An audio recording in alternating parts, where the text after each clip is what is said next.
Hi, my name is Joshua, and today I'm going to be doing my presentation on the Titanic. Hi chaps, my name is Captain Smith, and today I'm going to tell you about my disastrous adventure on the Titanic. Hop on board the Titanic, a boat owned by J.P. Morgan, which he originally wanted to call the Gigantic. It was grandiose of its time, 882 feet long by 92 feet wide. It had a grand staircase, dining hall, living quarters, everything you could imagine. Everyone's dream trip. It cost $7.5 million to build the Titanic. A first-class ticket, destination New York City, cost each passenger $4,700, which is equivalent to $57,000 today. Setting sail on April 10, 1912. Everyone was having the time of their lives. On April 14, 1912, the lookout radioed they'd seen an iceberg directly ahead of the Titanic. The Titanic, traveling just short of maximum speed, because we were trying to win the Blue Ribbon Award for fastest Atlantic Ocean crossing. I threw the engines into reverse, which was the wrong decision and sealed the fate of the Titanic. A ship that large would turn quicker in forward motion than in reverse. Now they tell me, if the ship had proceeded ahead and turned, it is most likely that it would have missed the iceberg altogether. Besides, the rudder design for the Titanic was too small for its size, making it hard to turn. Alert came, no, crash! The iceberg cut a gash into the hull of the Titanic, almost 245 feet long. But recent evidence shows the sinking was from a series of small slips. The Titanic had received 6 iceberg warnings on the day of the collision.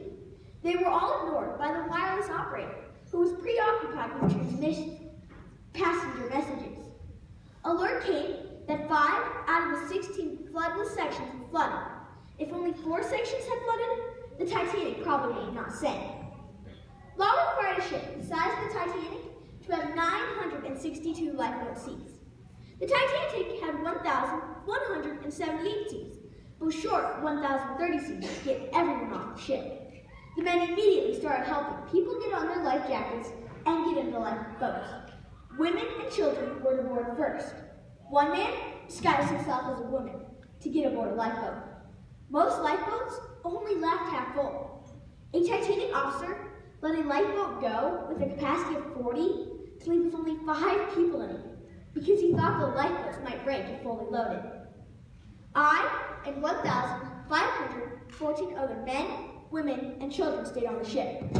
The Carpathia was the only ship that responded to our distress call, but she was 4 hours away. The Californians seen our distress call, but ignored it, thinking we were celebrating. She was only 20 miles away.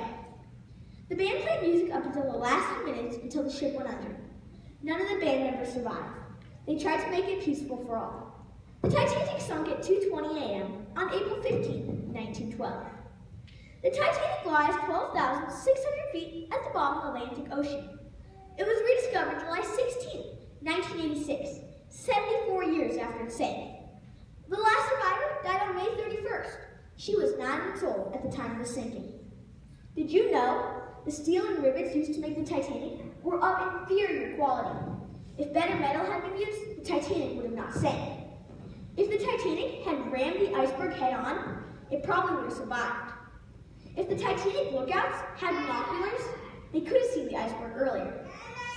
In a disaster like this, you may ask, where is God? God is in the midst of everything.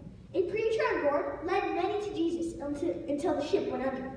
He even brought one man to Christ after preaching to him in the water. He who controls the wind and the waves controls everything.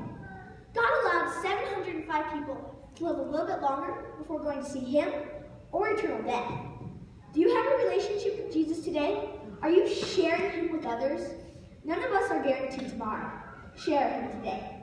Thanks for going on the Titanic adventure with me.